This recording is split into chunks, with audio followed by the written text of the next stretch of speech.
Future trading involves risk and is not suitable for all investors. Content provided in this segment is meant for educational purposes and is not a solicitation to buy or sell commodities. Hello, everybody. Welcome back to another episode of Tech Talk. I'm Andy. This is Cody. We are back, finally. You did it backwards. What? You did it backwards. Like, I'm Andy, you're Cody. Did I mess that up? Yeah, you did it backwards. All right. From the top. From the top.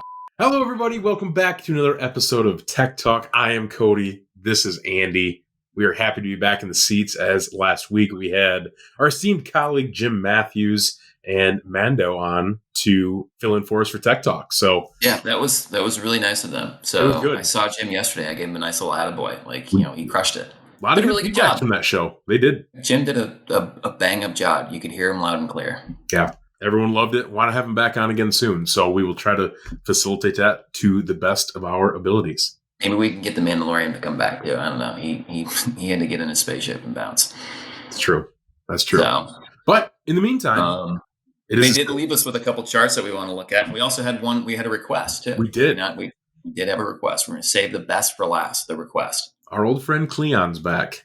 Cleon back, and it's a chart I'm sure nobody's expecting either. On that note, let's get started. Nov Feeders. Right. We looked at March and May, I believe, last time. We did. So, but this is November, and it had a similar type trade, right? Where it had this big break. We had that cattle on feed report a couple Fridays ago, and that was weak, and it facilitated this break. And then we had this big sideways trade. And I think what we talked about for like the March contract, which again looks very similar, that like the next step is like, do we get a close beneath, like, I think it was this low is what we were looking at from this day, right? Because we started to kind of bang out this sideways trade. And, in order for the market to continue to break, we needed to close beneath this low and then open lower. And then it could turn into like another like 3 candle, like free fall. Right. And it just didn't, right? And what's interesting about this is that you have this continued higher low, and they're small, right? But it's almost like stair stepping itself up. And then today you have this breakout, and now you're above this 200-day moving average. So the market clearly didn't like being below the 200-day. And now it's like it's almost like in jeopardy of having like this big, like a pushback to like 250.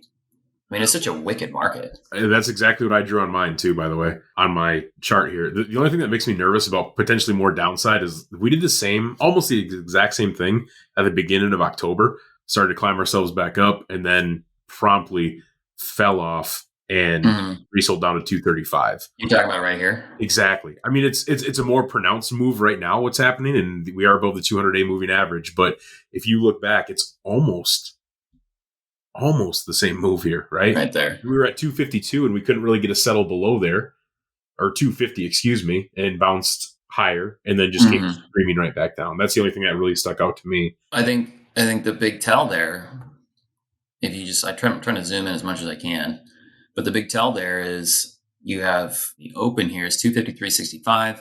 This open is 252.275. And 253.575 was the close. So the close is 253.575. The open was 253.65. So the open was slightly higher than the close. Right. So it's technically an engulfing candle. Like this candle engulfed like the open and the close of the previous candle. So the attempt to break out was, they basically pumped the brakes on that as hard as they could. So I think if you're going to have that here, that would be like, I guess, like the big tell there, right? Like if tomorrow, where are we at now? So we're up $3, 330. Let's say tomorrow we're down like 4 or something, or we just completely engulf like that move. So it's, like if you got to close here today and then an open higher, that's like now you're talking about getting back into all this junk, because look at all this here. Like the market doesn't have a problem consolidating around this 250 area, 250 to 255. A lot of sideways move right there. Yeah. And look at how quickly it accelerated through this price range. Exactly. So, yeah. Let's say we get a close here, open higher tomorrow. I think it's just a straight shot back into all this noise, because clearly the market didn't like being around this price level. It didn't like it here back in late June, excuse me. And it didn't like it here. So yeah, and you think about too, like, the market has been on such a tear. Like there's so much volatility baked into like a potential price movement here. Yeah. So yeah, this is definitely an interesting one. It's got the potential, especially since it had this nice little base that it built, So you get a close here, open higher tomorrow. It certainly has the potential to go rally to like a 255. I guess the question is, does this turn into one giant M? Is there enough time even for that for November? You want to start looking at like March, to what, like how you want to handle that, Yeah. I mean, tomorrow, so it's only Thursday. It's Thursday about 11:30 Eastern, 10:30 Central. So tomorrow's going to be another big telling day for cattle. For sure. Especially after that. So I drove mine a little bit different. I did mine off of the highs, so we have a little bit longer to go there. Yep. So that's a good on my chart, we haven't quite broken out of there yet. Okay, I mean, fair enough. As long as you're consistent, right? As long as you're consistent. So you're using, in this case, I was using the closes rather than the highs. So here and here. But the key is the consistency. So you're not using, you're using the highs of those days rather than the closes. So it does line up a little bit better. So I guess if we see a breakout here, meaning like, let's say we rally above this, the trend line you have, and then open higher, either way, there's the potential here to really get this market moving back and retrace some of this break. Right. So agreed. Interesting one. Speaking of one that is on everybody's mind at a macro level, S&P. Were you retire or not? Last time this was looked at, it wasn't looking so bullish. Well, and you're still in this downtrend. Right. It started back in early August. Yep. I guess the only thing about it is that it tried to it got oversold here and then is climbing itself back out of it. So there's room here on some of the secondary stuff to keep going up, right? Like you could theoretically get back into this 4,400 level and still not be overbought. But I think the real test is whether or not you're gonna break out of this downtrend, right? Because it's been tested a few times, didn't get back to it even right here, right? And I think if we looked at, I think you and I were looking at the weekly piece. I mean, that's the weekly. What I've learned is that you want to defer more to the longer term charts. The weekly is, I mean, that's a clear. You look at it here. This was last week's close. That looks terrible, and then boop, not so fast. Right. So that's you get a close there. I mean, that could lead to more strength. Is that an engulfing candle that we're in right now? It sure looks like it's trying. I mean, a true engulfment would have opened lower. Right. Okay. That's what I was kind of looking at. So it's more of, I think the term is piercing line, where you take a shot at breaking and then come back pretty aggressively. But either way, I mean, like I said, just look at that. That was last week's close. Looks terrible. Right. You had two candles preceding that couldn't settle near their highs, right? At basically the same price too, and then breaks. And now you're basically retracing that and then some. Yeah. So yeah, I mean, it looks like it wants to take a shot at breaking, getting back, at least testing this again. Because again, you could go test this downtrend. Let me get rid of this line. You can test this downtrend and still be trending lower. We haven't broken through that, so we could rally. It seems like they've got a bit of a runway here to at least go back and test this area. Right on. So I don't know, dude. Maybe we'll retire yet. Who knows? Someday. Who knows? It's a mystery. Someday. This is the one. Here's the one. If we want to go back to the dairy space real fast. Spot butter. This is spot butter on a weekly. So we originally filled this big gap, right? So this is done. But along the way, we made some little guys that still have some room to go. Yesterday, I mean, they were just, what were we down? 13.5 cents. Earlier in the week, we were up. Yeah, we were up 10, I think, in one day earlier this week. Yep. Now we're back down. So, I mean, the volatility here is just, it's ridiculous. But you definitely have this gap that I think, just the futures are certainly saying needs to go get filled. Correct. And I think that's going to be the next step probably here pretty soon. Well, that's if you take spot down the same way today that you did yesterday, we're going to be at $3. We're at $3. Yeah, right? For sure. And that's, if you said that was going to happen, I'd absolutely, sure, that makes sense. Yeah. So I think we got to go fill this gap. And then, I think this isn't like an inverted V bottom. What do we call it? Like a house or something like that? An A-frame? Steeple of a house. Steeple house. So we're going to have a steeple house formation. And my assumption is that we just come back and go back into this grind, right? Futures are telling us that cash needs to come down to around here, kind of in this area.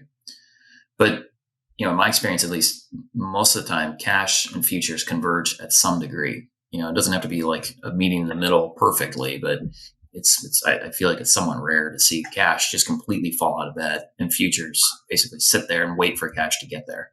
So I guess gut feeling as we get back down into this area, we fill this gap first, maybe get some trade, and then get back into this area of consolidation and start to actually trade a little bit more. And we'll see what futures do from there. But yeah, butter is, I mean, this is just yikes. Volatile. Is that a new formation? Is that like a new chart formation that you're going to start to use, the Steeple house? I think we need to use the Steeple house, right? It's kind of what it looks like, unless somebody has a better definition of what that is.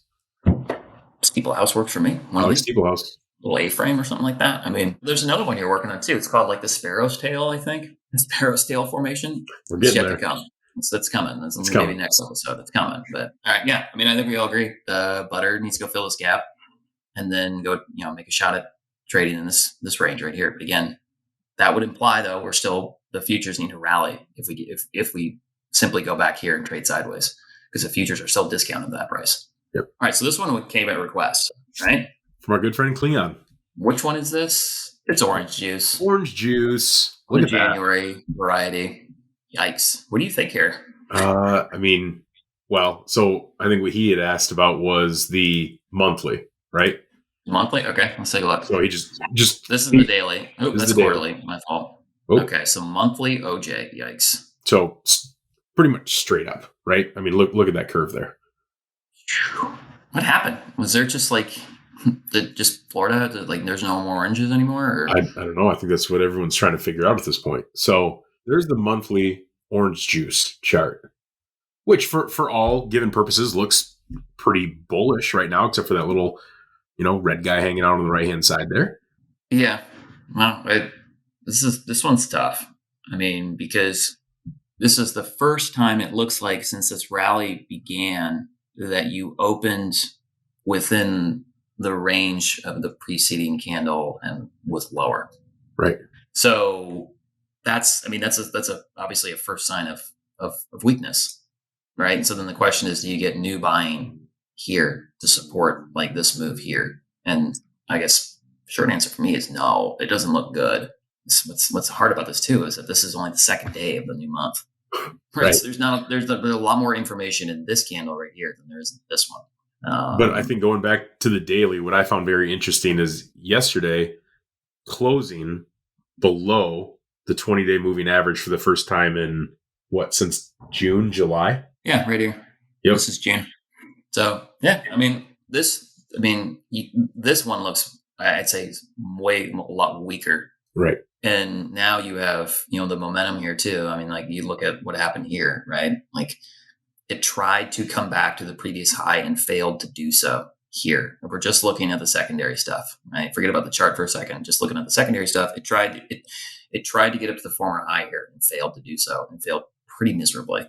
Now it's crossed zero for the first time since September. Now, here's a question on the secondary charts.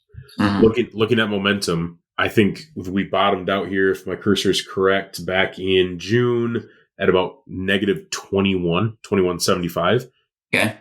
On the momentum chart, if you're essentially right now looking at this and saying, okay, when is the short falling here going to stop? Would you look for the momentum to test negative 21.75? If it breaks below there, that's even more bearish, or how would you look at that momentum piece at that point, I guess? I think you hit the nail on the head. I mean, it's going to go test that. It sure feels like it wants to go test that right there, which would imply further weakness in price. Sure. Yeah, I think it wants to go test that. And if it breaks through and continues to break, then that's another sign of weakness. And then, and this one right here, this RSI is giving you like some runway to do that, right? You have this kind of just this dead space between 50 and 30. Yeah. But you already broke through some previous lows there, right? So if I can do this, look at this. I didn't see that. The tough one here is that it tried to get into overbought a few times, right? But then once it crossed into, like, if this was just its own price chart right here, this is weak. Like this is a sign of weakness right here. This breakout. So, and it's got, like I said, it's got room. Like you really wouldn't consider this oversold until it gets back below 30 into that blue line, and then starts to trade down there. And when was the last time it even did that? I was just going to say, that's the other thing. Back in July of 2022. Yeah, I mean this market has not been oversold for a long time, so it's certainly overdue. And now you're getting, so then the next step would be breaking through here. right? Which isn't that far away. Right. And you go back to the chart now, and you had a clear rejection of the high, pretty wicked, and then open lower the next day, and then gap lower the next day. This is today's session. Yep. This has all the this definitely has more room to break. There are a couple of gaps down there too. Yeah, the secondary stuff's telling you it's got more room to break. The question is where. I mean, I would assume it wants to go test the 50-day, right? Go test the 50-day. If you get it close through that and then open lower the next day, then you could turn into a bit of a free fall. Well, interesting enough, on the 100-day moving average is where that first gap is at about 290. You said the 100-day? I mean, hang on. Yeah. We can make that change real fast. There we go. Okay, so you're talking about right here? Correct. Yeah. There you go. Like these start to become I think these start to become magnets. But again, like the secondary stuff is telling you that there's room still to go. The runway's clear. Runway's clear. Look out. All right, well, that's going to do it for another episode of Tech Talk. Cleon, we appreciate you writing in, asking about orange juice. Hadn't looked at this one in a hot second. If anyone has any charts they'd like Andy and I to look at, we'd appreciate call in, text us, send us an email, however you want to do it. We'll be happy to look at them. But until then, everyone have a fantastic weekend, even better week. We'll see you on Thursday. See you guys.